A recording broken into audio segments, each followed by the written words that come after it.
Proper setup of your new turntable will make sure that it sounds great and lasts a long time. Our expert Rocky will show you how to set up your new record player. So the first thing you want to do is set up a place where you want to install and set up your turntable. You probably want to do this where you want to actually have the record player. It should be someplace that's low resonant or minimizing the vibration.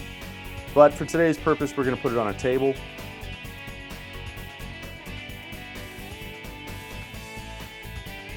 Take out the floating motor screws.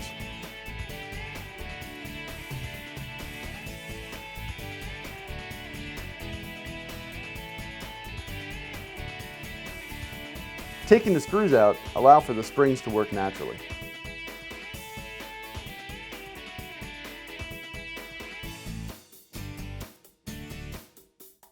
The next step is putting the belt on.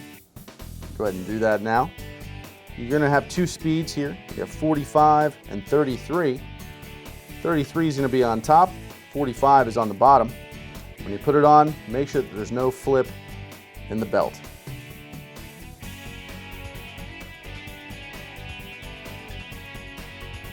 Putting on the platter.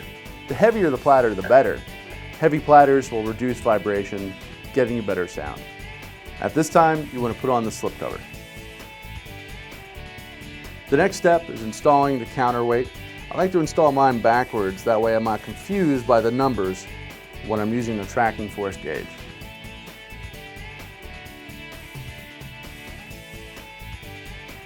Removing the stylus cover.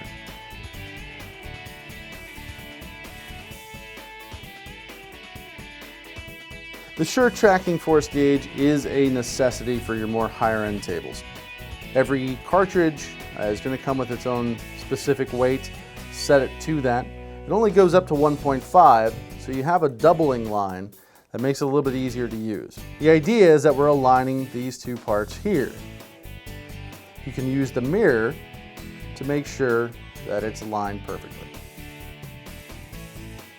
Now, this turntable recommends using a weight of 1.75 downforce. As you can see, this only goes up to 1.5, so there is an area where you can double the amount of weight. So we're going to set it to about 0.85, to be right in this ballpark.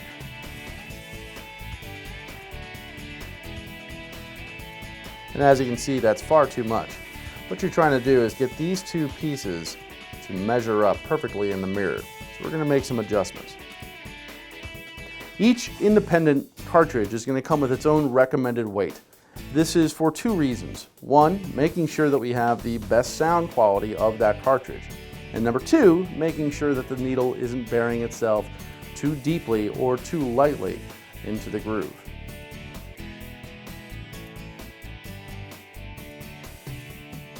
The next part is installing the anti-skate weight.